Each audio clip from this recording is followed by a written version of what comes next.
Hello everyone and welcome back to Perfect Cherry Blossom. So today we're going to be playing Phantasm mode. So what is Phantasm, you ask? So in PCB and PCB only, Zoom decided to make a difficulty above extra. So that's what this is. And it's a little debatable whether it's actually harder overall, but there are some similarities and there are some differences. The stage itself is notable for being more dense. The bullets are faster, and some of the sections have extra waves added to them. Like on that first section, you might have noticed we had to dodge 4 green waves instead of 3. So little changes here and there, but overall it's very similar to Extra, so for the stage portion in particular, you can generally do everything the same. Alright, and my voice might be a little hoarse right now. That's just because I've been recovering from a sickness, so... yeah, sorry, apologies in advance if I start coughing or something like that. Alright. And make sure you get a border here too, because you want to make sure that you get these items, because it's really hard to POC this section. Probably impossible without bombing or something. And now for the mid-boss. So we have Ran. So... since Chen was the servant of Ran, and she was a mid-boss in Extra, Ran, who's the servant of the Phantasm boss, is the mid-boss in Phantasm. So she's a lot like Chen. There are, like, the waves are a little bit more dense on that non-spell, but I kind of did a speed kill method, so I killed it before the next blue waves fired.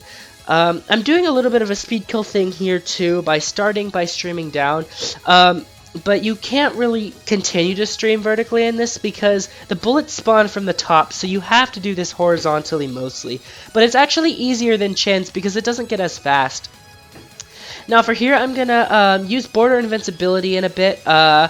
The life bar on this spell is really tiny for some reason, so you can basically speed kill it really quickly. And yeah, this mid-boss is actually easier than Chen.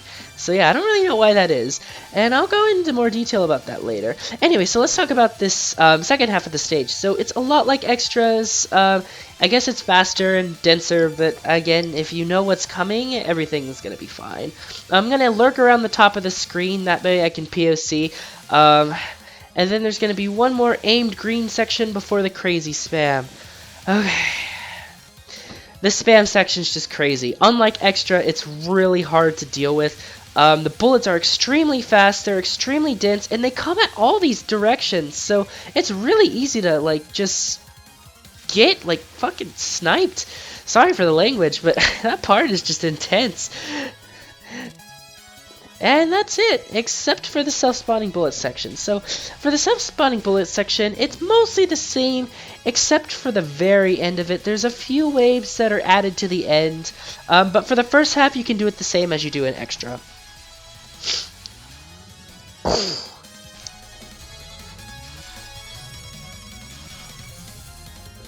Alright, and then now for the new section, you want to start streaming clockwise, and then go to the middle left area, and then go right, left, and left. And there you go.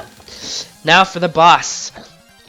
So yeah, so this boss is going to be the Master of Ran, and she is said to be one of the most powerful yokai in Gensokyo, which seems scary, but as Zune dictated in one of his comments, you actually can beat her because of the spell card rules, so don't worry, it's not going to be like a crazy insane fight. So here she is. It is Yukari Yakumo, and so, as I said before, her fight's not necessarily insane, and some people actually find Ran harder. So I'll talk a bit about each spell card as we get to it, and kind of compare the difficulty with Ran's. Yeah, I'm not really sure who I find harder. I think I find Yukari harder overall. And by the way, this stage theme and the upcoming boss theme is badass. Like, this stage has sentimental value to me because it's one of the first stages I played in Touhou. So, like, yeah, I'm really enjoying the fact that I get to play this. Anyway, let's just go ahead and go. Yeah. So, the non-spells. Oh, yeah, the non-spells. So, the non-spells are basically the same as Extra. Like, there's not a change at all. So, I'm not really going to have much to say during the non-spells, since they're basically the same as Ren's. They even appear in the same order. But the spells, indeed, are different. So, the first spell, it's actually virtually the same concept of Ren's. It's just a bit different, because there's like these weird rice needle bullets that are aimed at you. But just like with Rans, you just want to tap right before the bullets reach you. You might want to do some like diagonal tapping. Like you might see me moving like diagonally up left here, then diagonally down left. That's because if you just stream directly horizontally, you can get clipped by the corners of the hitbox.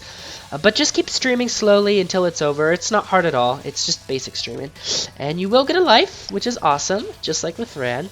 Yeah, the Yakima family is very generous with their resources.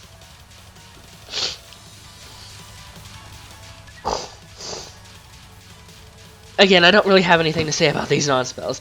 Okay, so this spell is... it's the spiral one. I forgot its name. I think it's Boundary of Motion and Stillness. I really should use the English patch. My apologies. It is easier than Rand's overall, I'd say. Basically, what she does is she fires these bubbles and then familiars, and the familiars will start spawning spiral bullets. But the blue spiral bullets are so slow, so they're not really going to be too much of a problem as long as you misdirect the familiars around the screen. So just try to move in kind of a clockwise motion around the screen, if that makes sense, like circular streaming.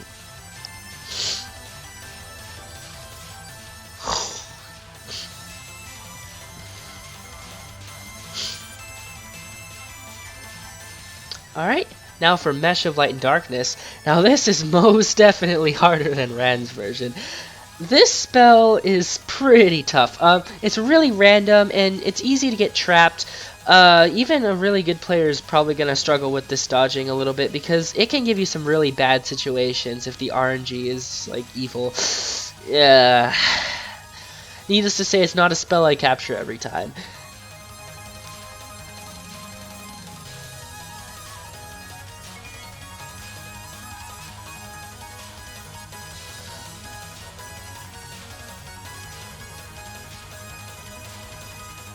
Alright, and now for Xanadu of Straight and Curve. So unlike Rand's version, this spell is very nice because it doesn't, like, the blue needle bullets aren't that dense, and so you have a lot of space to move in.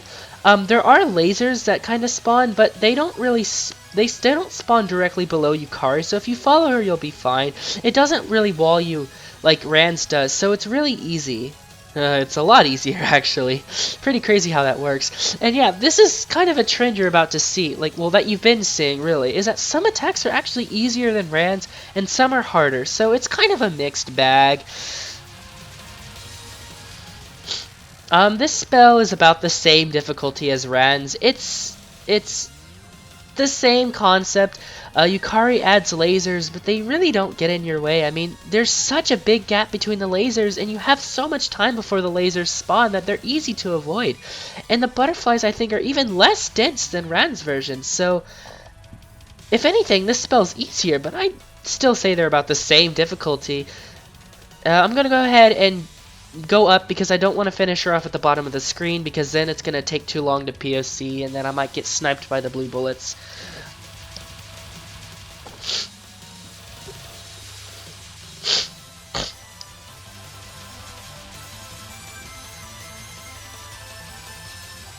Alright, now for the Manji spell, Butterfly in the Zen Temple. So this spell is basically the same as extras. The only difference is the butterflies are being shot instead of just regular circle bullets, and the blue butterflies actually start like kind of coming back towards Yukari. So if you're in front of one, you might be surprised and it might snipe you by going backwards, but if you know that, then it's basically still the same spell. Now I'm going to stop shooting and let this border time out, because the next spell card is extremely difficult and I want to use a cheese method with border invincibility.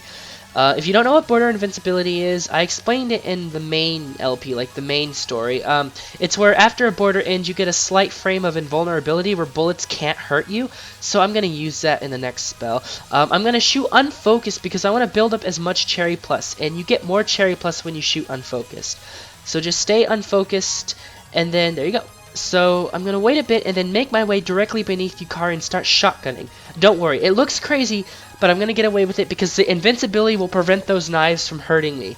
Now I gotta quickly move back down before those come up, because if I stay where I am, I'll die. You do have to do a little bit of dodging, but that little cheese strat really helps with that spell, because that spell is just really hard. Their angles are, the bullets are coming at different angles, and they're like overlapping, and they're dense, and it's really tough. I didn't like that spell in SA, and I really don't like it in this game either. Okay. Now for the spell where Yukari summons reinforcements. So yeah, Ran summoned Chen in extra, and Yukari's gonna summon Ran in this stage. This spell is, I don't say it's necessarily harder or easier than Chen's. Ran is a lot more repetitive than Chen and more predictable, because she aims at you like every third wave or something. So if you know that, you can kind of misdirect her so that she's not exactly in the middle, and that's what I've been kind of doing, so I could damage Yukari in the middle. And yeah, it's not really that bad. Unless you're trying to score, and then it's really hard. Okay, now for that one timeout spell. So this timeout spell is actually easier, slightly easier than Ran's. I'll explain why at the end. The first phase of it is a little different because the little cage that you're in moves in a different route than Ran's, but the concept is still the same and the dodging is still very similar, so it's not really harder. You just have to memorize a different route. And if you got here from playing extra, you might be surprised because it starts moving in a different direction. But alas, it's still pretty learnable.